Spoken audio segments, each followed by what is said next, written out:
Hey guys, I'm going to summarize activity 3 and 4, so let's take a look. Most guys did pretty good in class. We noticed if I make the bar fatter, 5 times fatter, that we can see, we can visualize that it's very obviously that the red tails are more preferred. The orange one is more preferred than the yellow one. And this word explains. So on the AP test, it's a math test and an English test squished together in a stats test. Words matter. Every word has meaning, and most of the points are wrapped up in the words, not just the numbers. So be very careful of that. Okay, so make sure you have some kind of an explanation there. We talked about these notes, and then students had kind of summarized their thinking here. So let's see how that went. This should come up to 50 and 80, right? 51 and 80. And if we were going to calculate the proportion of juniors that are currently working,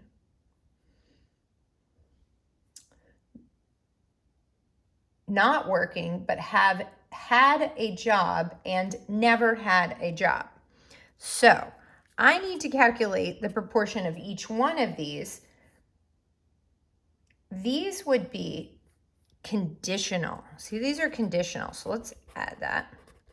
Because what they're adding here is juniors that currently work. So I'm conditioning it on this idea of a junior. So my denominator is this 51. Does that make sense? So this is actually a conditional like we did last time. So the ones that currently work and the ones that are not working but have a job and the ones that never worked. Now you also need to add in your words here, so make sure you're describing what each of these are.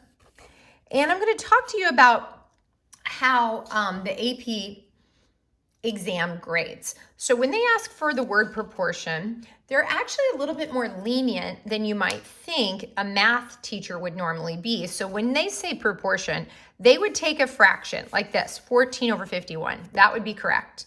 They would take a reduced fraction. So if somehow this could be reduced, they'd take that. They would take this if you turned it into a decimal. That would be a correct answer. And they would also take it if you turned it into a percent. So I usually just do whatever the easiest is, which is just to leave it as a fraction. What they won't take as full credit is if you leave off the words. What is this equal to? So for B, same thing. Now they're asking for, instead of juniors, they're asking for seniors. So this is also a conditional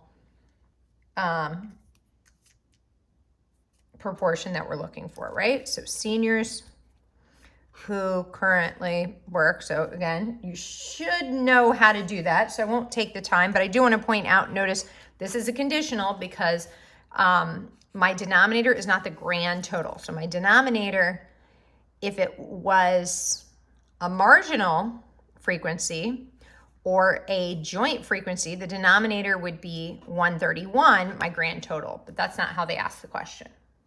Okay, now is there an association? It says the word few. So we're looking for 3 sentences here. Make sure that's what the word few means, 3 or more.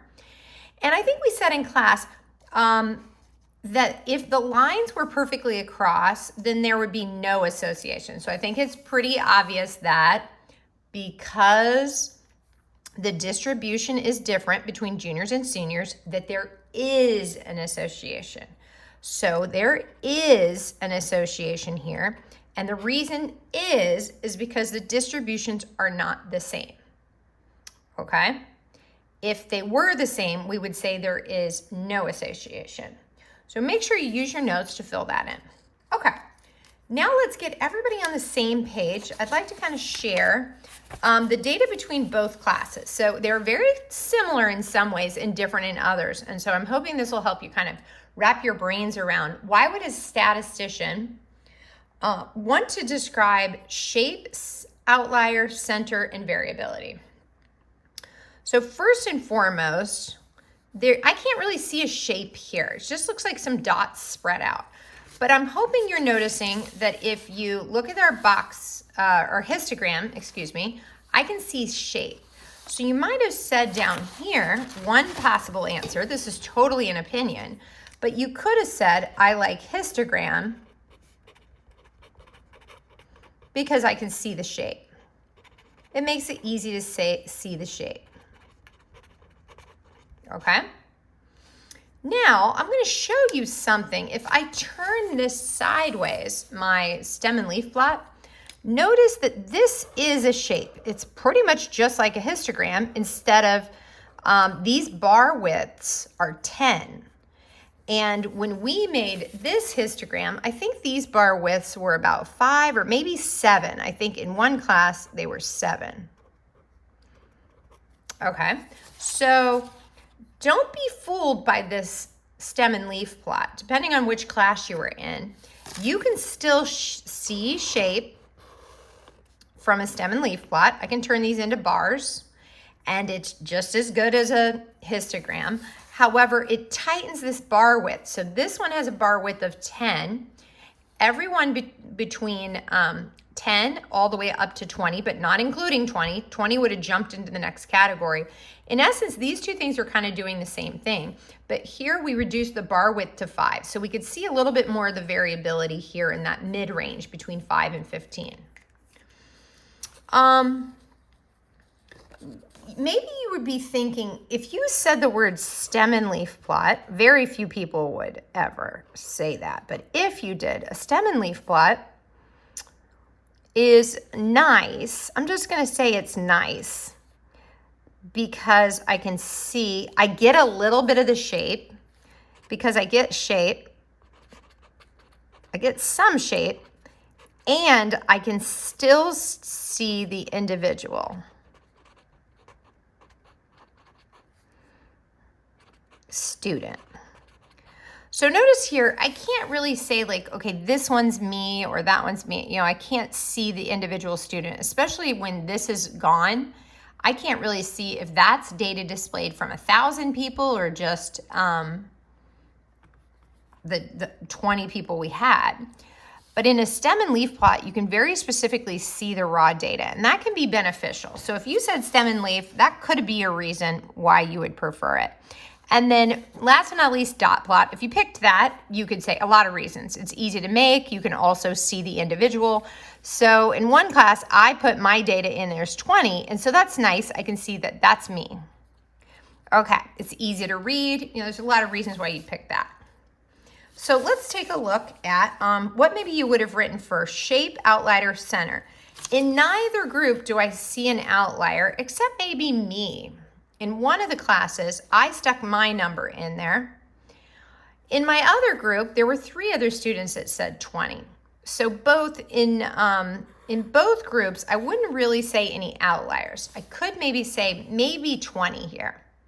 Now we're going to be learning ways to calculate and standards to be a little bit more official about what is or isn't an outlier. Notice neither group is shaped like a bell. But both groups I would call right skewed. See how my data is dropping off to the right. So it kind of peaks and then drops off to the right. So whatever you wrote here is totally fine. If you wrote not bell-shaped or blocky looking, that would have been fine. We're just kind of getting some ideas there.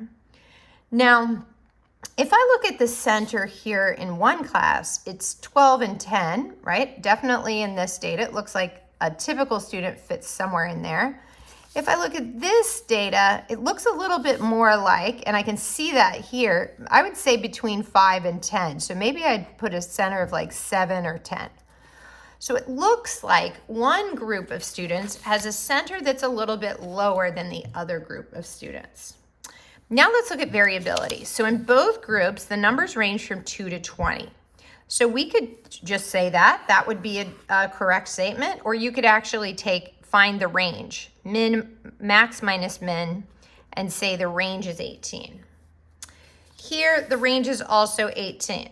20 minus 2 is 18, so we could say the range is 18, or we could say, all written out, the numbers range from 2 to 20.